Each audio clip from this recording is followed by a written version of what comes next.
भारत अशा जिओपॉलिटिकल लोकेशनवरती आहे की आपल्या सुरक्षेची काळजी घेणं आपल्या सरकारचं सगळ्यात मोठं प्राधान्य असतं.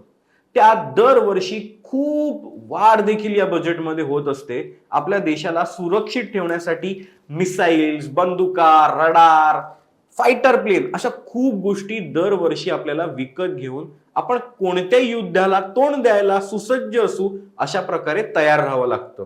आज अशा प्रकारे संरक्षण सामान बनवणाऱ्या अमेरिका, फ्रान्स, इस्रायल, रशिया अशा बलाढ्य कॉम्पिटिटर समोर आपण कुठेच नाही आहोत. भारताचा डिफेन्स सेक्टरमध्ये गुंतवणूक करणारा फंड ही निर्माण झाला आहे, ज्यांना किमान 10 वर्ष तरी हे पैसे लागणार नाहीयेत.